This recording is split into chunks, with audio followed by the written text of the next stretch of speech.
it's Monday. It's Monday. 17th? 17th, it must be. I think I had the original IDES conversation 2 days ago, so I could be wrong. It's Monday. It is definitely Monday. And it's August around the 17th, so you can look on your calendar and see what the date is. I could turn my phone off and do that, but we're already talking. So I had Maisie over here. Now she's laying in the sun now. That black dog is going to be hot to the touch.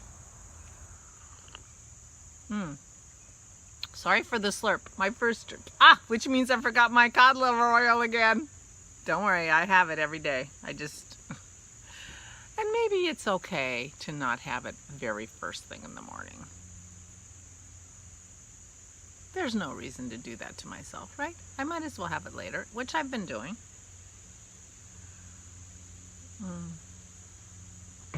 So, not great night. Little twinge in my knee this morning. So that's the bad news gone. The good news is, OMG, it is so gorgeous out here today. I wish you could all be here on my deck. I'm not sure if we could all social distance on my deck, but we could be in the yard and have coffee with me actually here because it is such beautiful weather. I'm adjusting you a little bit, and I already did that.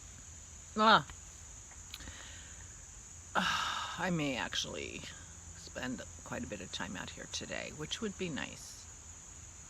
Because I'm reading a book. I could sit out here and read a book. I can work on my sweater. I can't remember. I have trouble. My High Street pullover. I have trouble remembering that name for some reason. After all my conversation yesterday about it, I did the math. I went back and I did the math, and I did these calculations and figured out how many short rows I thought I needed. And then I looked at it very, very carefully and realized I screwed up. I used to have an excellent memory. I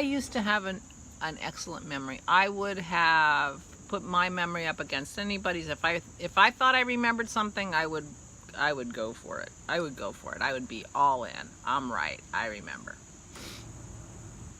Not anymore. Oh my gosh, and that's been quite a while now. Now that I say that. Because I blame the fen, and that was the 90s. But anyway. So my horizontal ridges were supposed to be 5 knit ridges and 1 purl ridge, and I was doing 3 knit ridges and 1 purl ridge after like the first one. The first one was 4. I don't know why 4. Anyway, they were, because I kept saying, they're not matching the vertical ridges, So I don't get what's going on here. Well, it's because I was doing the wrong number. Funny how 5, knit and 1 purl matches pretty well with a 3x1 rib vertical, which is interesting gauge-wise. But anyway, so I had to take it all the way back to almost the seed stitch ribbing at the bottom. It wasn't ribbing. And start over, so I'm not back to where I was. But it looks much better. And the problem with my math was that I did my math using, counting the ridges. But I didn't necessarily have the same number of rows between the ridges, and so I don't, so I'm going to knit for a while on this, put in this short rows that she's talking about, and then redo my calculations to figure out how many short rows I should be putting in to make sure the gauge of those 2 sections match pretty well. So anyway, but it's an enjoyable knit. It's not exactly mindless. I have Ella's Boxy for that, but it's not much going on because I'm doing ribs, and such. So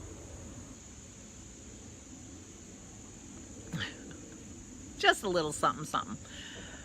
And I'm at the point where I'm only doing a little something, something on my shawl. I haven't done anything on my shawl for quite some time.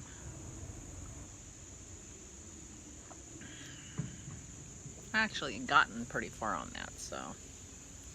Anyway, so I'm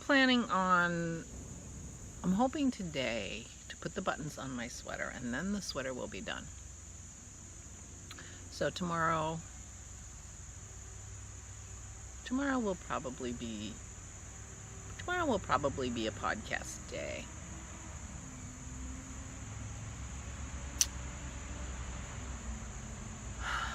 And if it's beautiful like this, I might do my podcast outside. I mean, what's the difference really between my vlog and my podcast?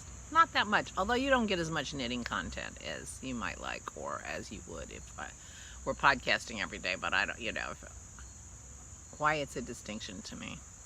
The distinction is I don't feel nearly as much obligation to do editing and things like that on this daily thing, because I just couldn't do that every day. I do more editing on a podcast. I put the names of the patterns. Speaking of which, I'm wearing my Summer Dreams by Marcella Chang today. And this is made out of Yakagani yarn. It's her single. It's got, with silk in it, and the color is called Feeling Coy. I was in a yellow sweater mood. I have three.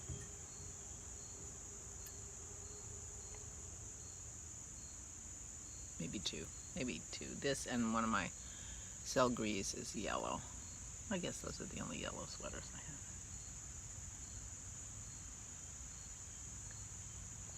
have. But this is a very comfy sweater, but it's a little bit big on me. But not too big. Not too big. It doesn't look like it's too big for me. It looks a little bit like a roomy tunic, because it's quite long. If I had my bra on, I'd show you, but I don't, so I'm not. I'll save you from that. Because I'm not going anywhere today. Because I had a twinge in my knee this morning, so I'm not going to go for a walk. And I'm not going to the store, and I'm not visiting the in-laws, so there you go. I'm home today, so I don't need to wear a bra. But I can still wear my beautiful sweater and be comfy.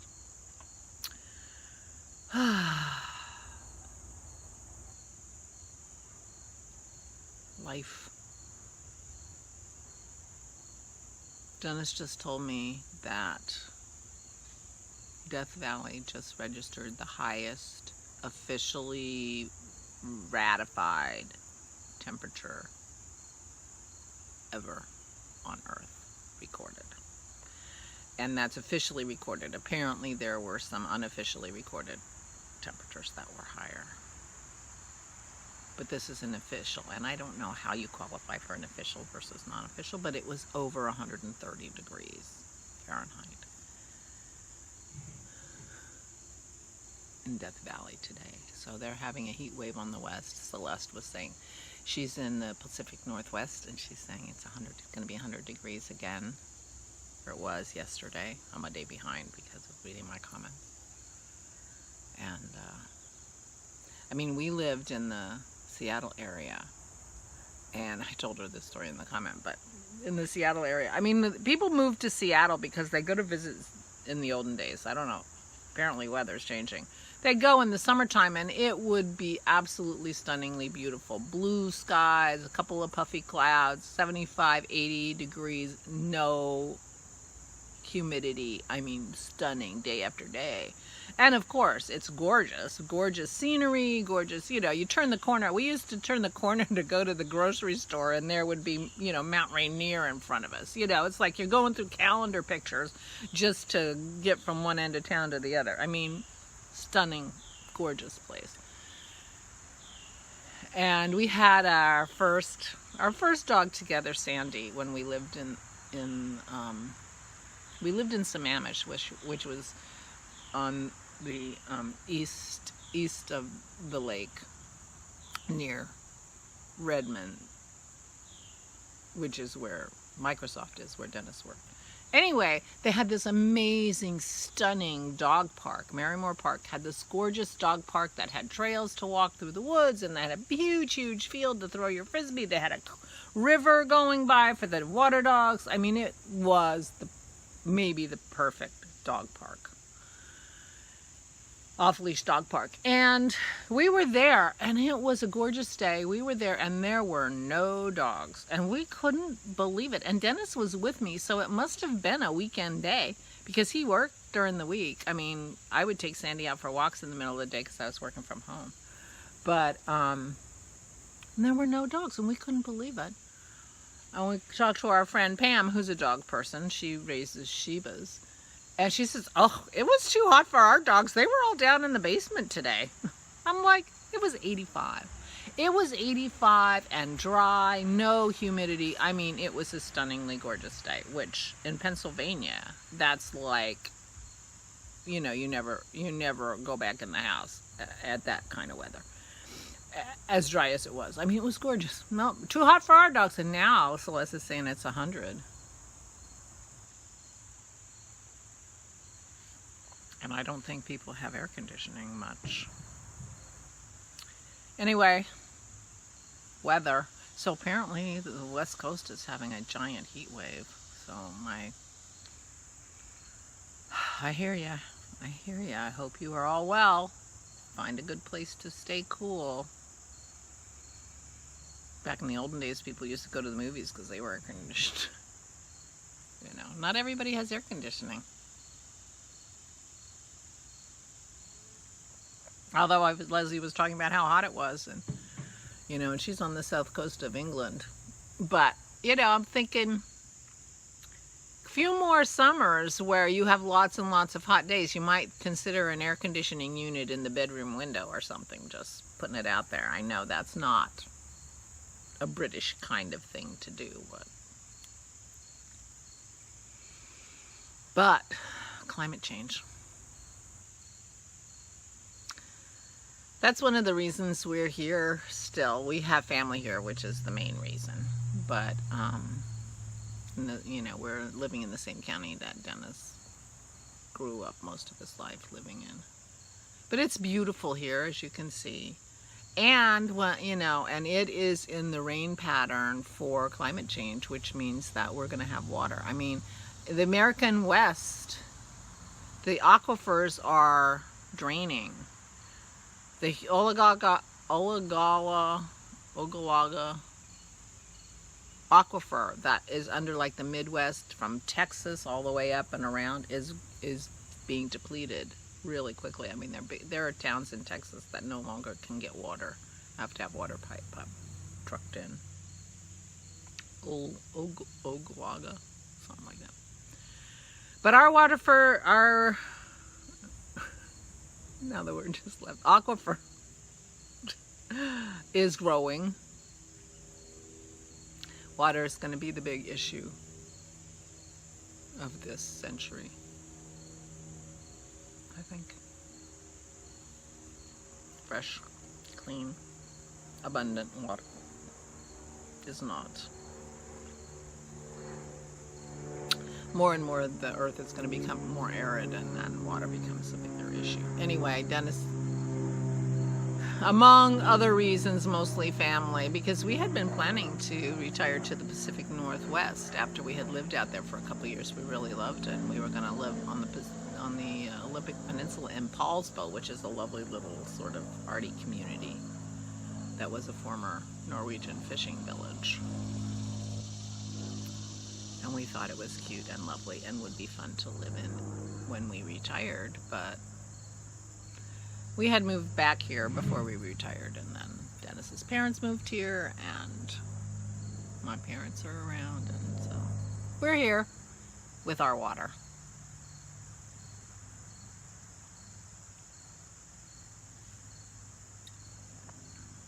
Anyway. Let me tell you a little bit about Petra. Once we left Amman and we went south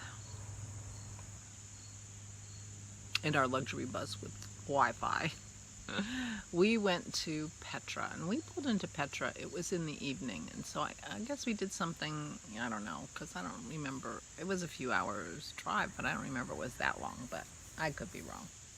I mean, these countries are not that big compared to, states.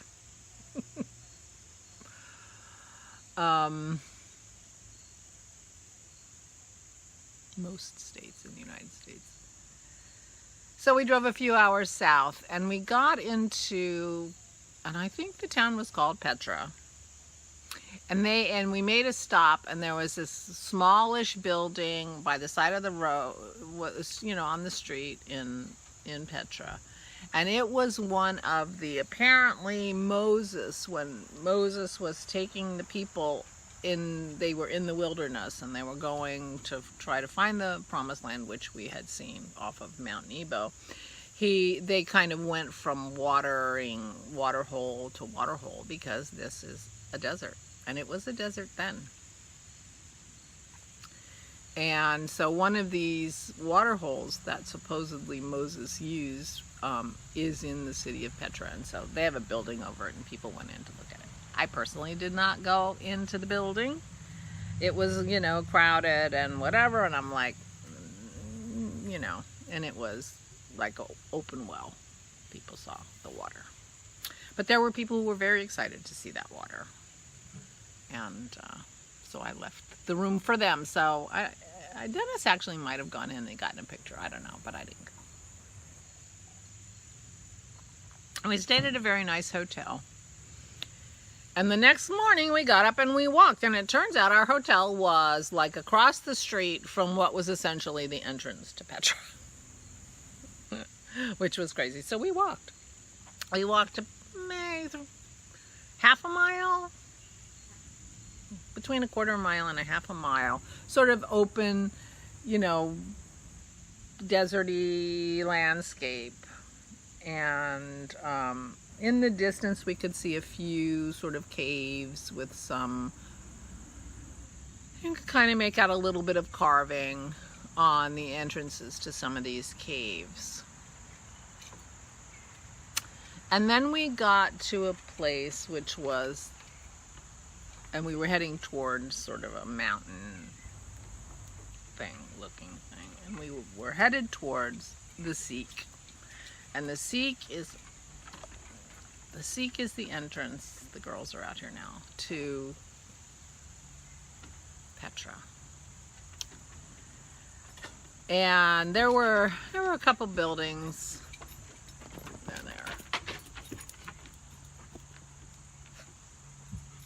There's my girl. There were a couple, souvenir stands or whatever. Always a gift shop. Right outside the Seek.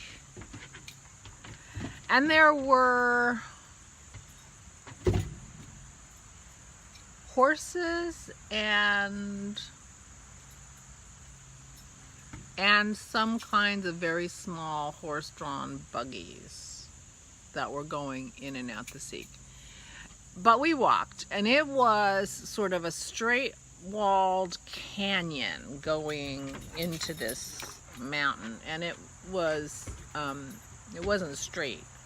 The walls were straight up and down, but the canyon curved, and so you'd walk a while and then you'd have a new view that was amazing. And we were there in the morning, and so the light was kind of amazingly perfect, sometimes hitting the stones, sometimes in the shadow, this kind of thing. But the striations of the rock and the colors were crazy. So I'm not sure how this is going to work in terms of pictures. If I'm putting pictures here, if I am, I'm putting them over my face, so it doesn't matter. But the Seek was at least a half a mile long. It was at least a half a mile walk, I would say, going through. And there were a couple of places where there were carvings in the rock. There was a place where you could see there had been a relief there, and there was a camel, parts of a camel still showing, and that kind of stuff. And there were maybe a couple of caves, but I'm not sure. Now Petra was a temple area where priests lived, and I don't remember the name of the religion, but this is very ancient stuff. And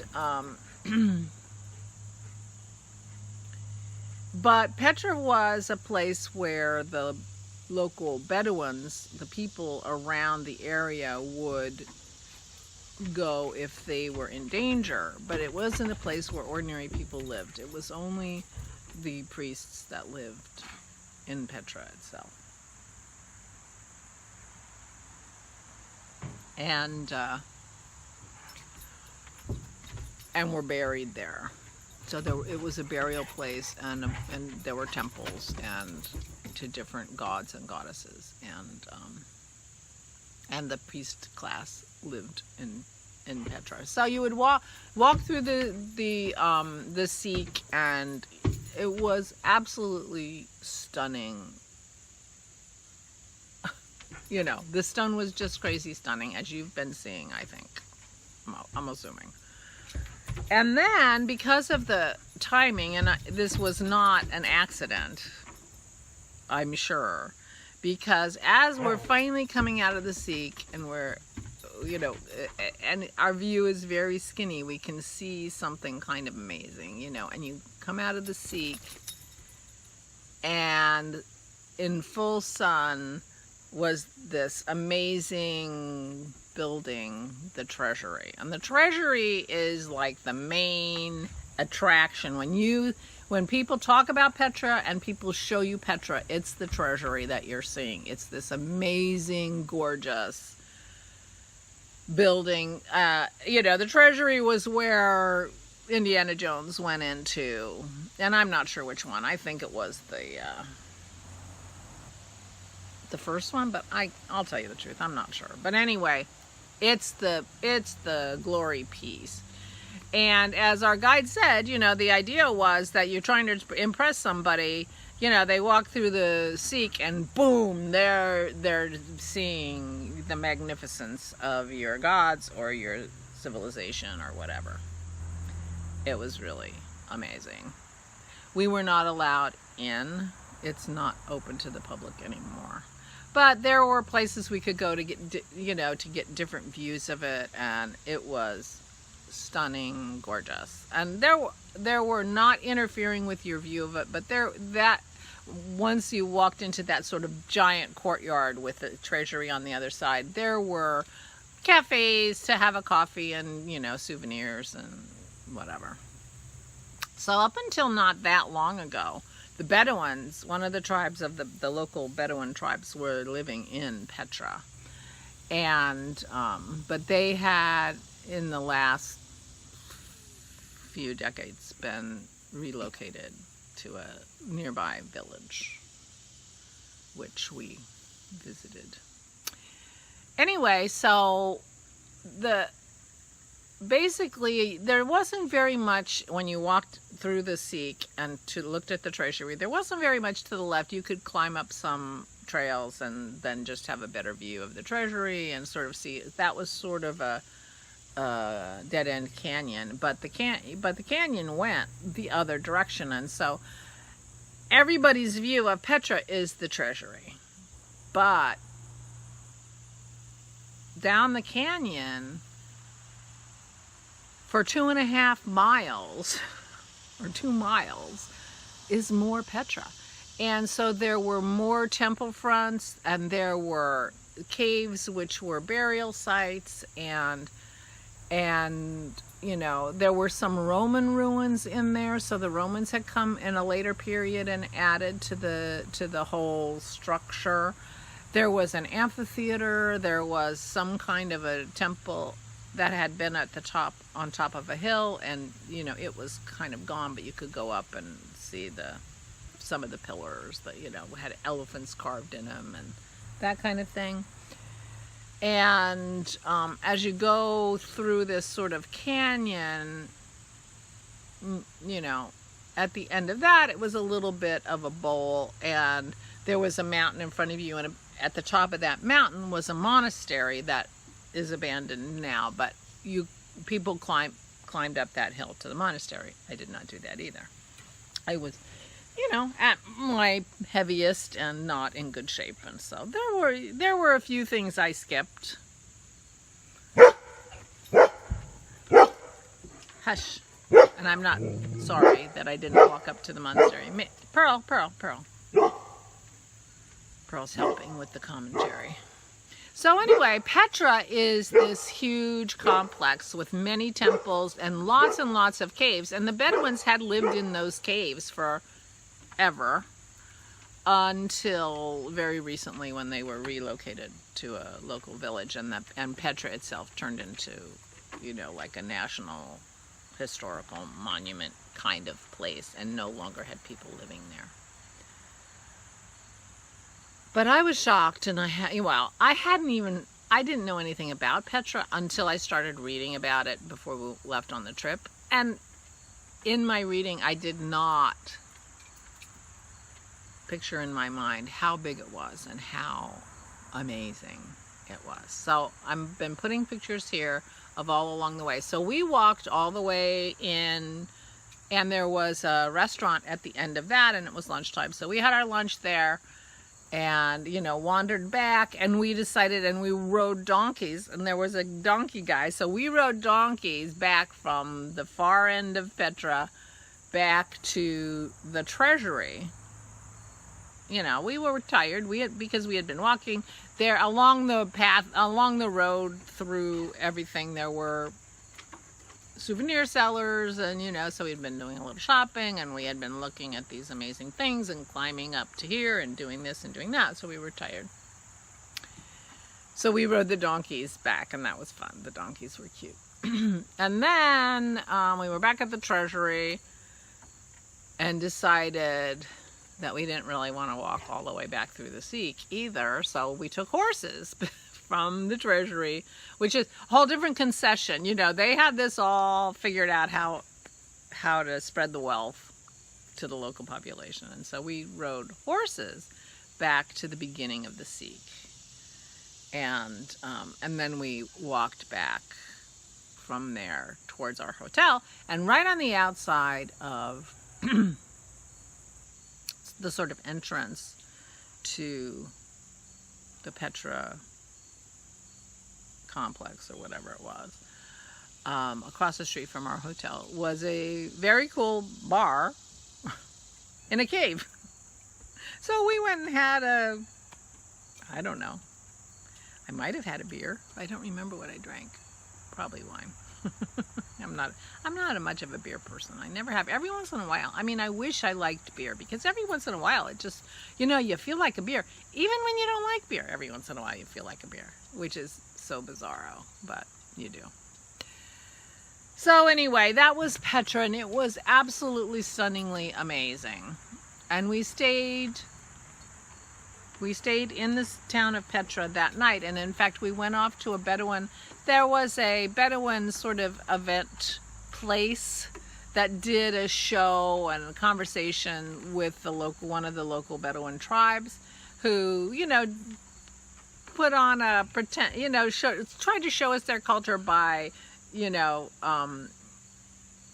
pretending one of our people was getting married to a Bedouin, and, you know, whatever. Anyway, it was fun. It was interesting. We got to eat Bedouin food. I didn't tell you that. I don't think I told you that. Ibrahim's father is a sheik. And so he was talking about, you know, what goes on in the tribes, and, you know, and his father's getting old, and people are telling him he should be the sheik next. And he's like, I don't want to be the sheik. All he does is, you know, deal with people complaining, you know. Anyway, it was pretty funny. But he was a Bedouin, lots of Bedouins in that area of the world. And then the next day we were headed to the one port. There's a little skinny part of Jordan that's on the Red Sea, and they have a port, which is nice for them. And on our way there, we went to Wadi Rum. Wadi Rum is a piece of desert with big monolithic rocks and mountains and things sort of sticking around. And I'll be putting pictures here of Wadi Rum. And Wadi Rum is where the events of Lawrence of Arabia took place. And the British guy during, I think it was World War I, right? Because he was trying to help the Bedouins free them from, who knows, the French. I don't even know who was like oppressing them, and so the British came to oppress them instead. You know. But anyway, Lawrence, that wasn't Lawrence's plan. If you've seen the movie Lawrence of Arabia with Peter, what's his name, with the eyes, it'll come to me,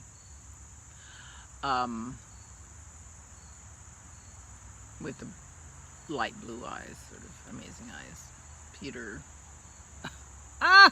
words! Anyway, he did the movie Lawrence of Arabia, and it was filmed at Wadi Rum, so you might recognize it a little bit. And as it turns out, I mean, so this red sand with these rocks and things, and the movie The Martian was also filmed at Wadi Rum, because it looks a lot like Mars, apparently.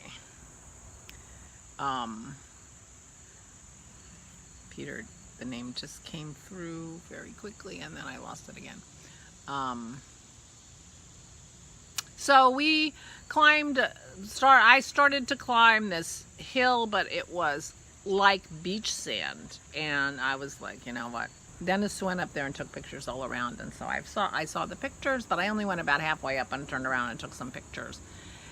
And we rode some camels there. I am not a camel fan. I've ridden camels 2 times on, this was the first. I still did it again like a fool.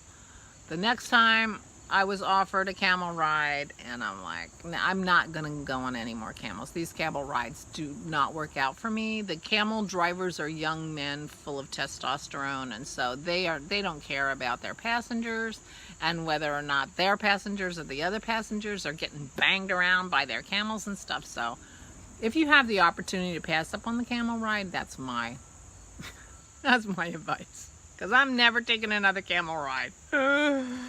But we took the camel ride, you know, and then we went and had lunch, and they cooked us this meal, and it was really interesting because they put this rack, and they filled it with meat and vegetables, and then they buried it in the ground, and it cooked in a pit in the ground with sand over it and everything. Yeah, they had a lot of tinfoil, and it didn't get sand in it. But it was interesting to watch them take it out of the pit, and there's our food, you know. And then we watched them reload another pit, so we knew how it was done, because it took a while to cook. And anyway, it was good. And they had a very interesting hotel there that was just kind of little domes. It looked like something out of The Martian. It was pretty interesting, but I guess it was not a cheap place to stay. It's in the middle of nowhere, but very cool nowhere.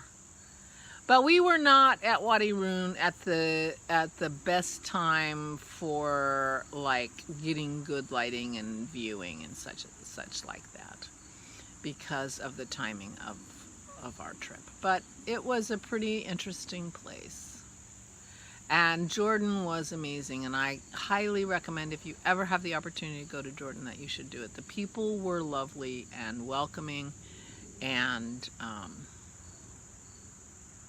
so much to see and such interesting stuff, and nothing like I have in Pennsylvania, I can tell you that.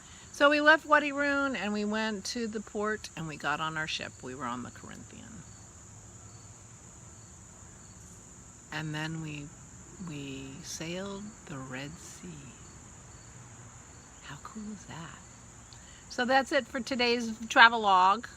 I've talked a long time, and it'll take me a while to edit this, because now I got to put pictures of everything I'm talking about.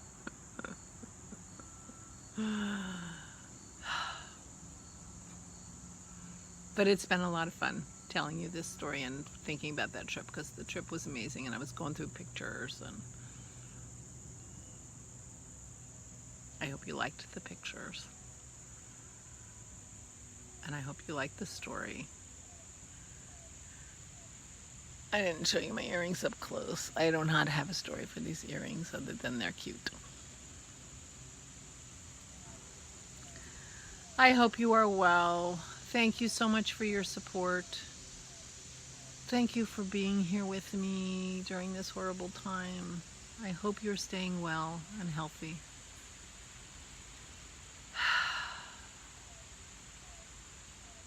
And I wish you all had gorgeous weather like me today, because it is really nice out here. Really nice.